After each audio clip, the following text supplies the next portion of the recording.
And now I'd like to welcome to the program Stankomir Nicieja, Associate Professor at the University of Opole, as we talk about Xi Jinping's visit here to Europe, to now France, Serbia, Hungary, before he goes on to Russia. Hello, and thank you very much for joining the program today.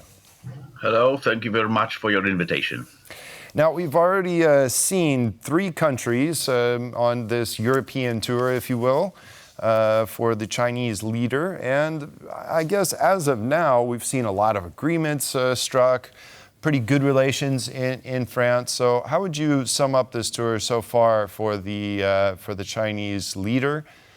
Has this been a success for China?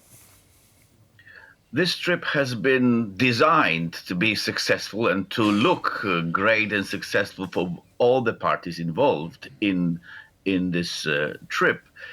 So that's why we have this specific arrangement.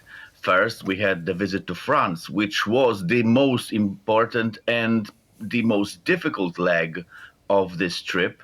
And then we had Serbia, and the last choice of Hungary is not accidental, because you have here a combination of a very, very friendly reception, a country that is welcoming Chinese investment, that is welcoming China culturally, politically, that makes all those friendly gestures, but at the same time is much more significant, especially politically as a member of NATO, as a member of the European Union, than Serbia. So it is a very nice summary of that. And also when Xi Jinping comes to Hungary, when he comes to Budapest, he does not come empty-handed. He has come with concrete deals, and they have a clear purpose: to show all potential allies or those who want to cooperate with China that cooperation with China is something that they can derive some profit from, that this is a profitable cooperation. These are not just words, these are not just gestures. They are very important for both Hungary and China, but there is concrete development. And also because Hungary is in the European Union, this trip must somehow demonstrate that China is not just looking for cheap market, but that it's ready also to invest, that it is not only interested in selling things, but is interested in cooperation. So that's why we have this element of new factories, new power plants, or this is with Serbia, but in Hungary, new factories and new distribution centers that will not only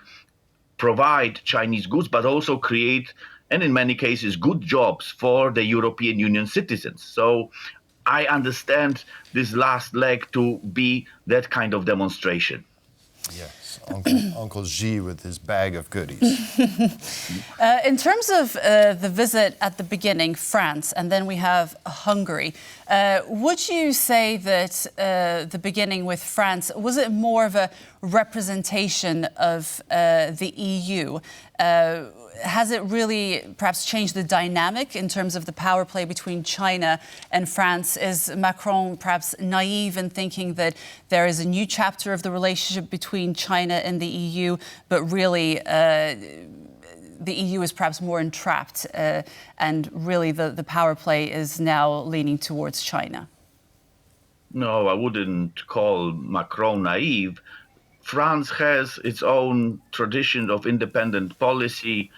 They have their own ambitions. They are a major European Union country, and they are more likely to listen carefully to what Xi Jinping is saying without rejecting, but it doesn't make them easy party for negotiation. What we know already well before Xi's visit, France initiated or was among the leaders who initiated probes into unfair economic practices of some Chinese companies or the Chinese government. They are as interested in protecting their own automotive industry as Germany and other countries where automotive industry plays a major role in the economy. So we have a tough negotiator. But on the other hand, there were many reports that there is some kind of understanding and as we can say on the level of the leaders, some kind of mutual respect between Macron and between Xi.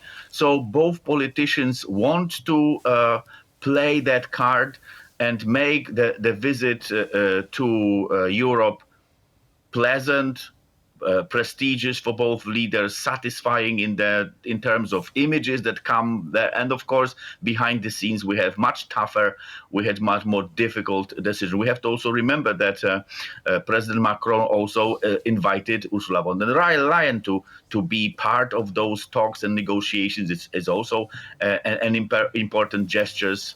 So no one expected some dramatic developments, but it is important that we have this dialogue between such a huge economic entity as China and the European Union. We have our own interests. It is in our interest to cooperate. We want to sell our products, European Union products, to China. We don't want to lose that market, and it's also in the interest of our politicians to make sure that European companies that invest, that send their products there, are treated fairly, that their market share is somehow guaranteed, that we are not badly treated as European producers. So I see it as a part of an ongoing important dialogue between different entities within the European Union. It is, I think, also important. Some people complain, and they have a point here that there is a considerable difference in opinions between, for example, Germany, France, Hungary. We have countries that are more friendly to China, like Hungary, but we have countries that are much more hostile in their gestures. We had, for example, the example of Lithuania, Czech Republic, or Sweden. Their atmosphere is much less congenial for Chinese politicians and business partners. And it may be a weakness, but it may also be a strength, that there is no single opinion within the European Union, that if we need some better relations, we can send Viktor Orban to negotiate and talk. And if we want some tough decisions, we can rely on other politicians to conduct this dialogue. Brilliant. Thank you very much. Stankomir Nicieja, Associate Professor at the University of Opole. Many thanks for your insight. Thank you very much. Good afternoon.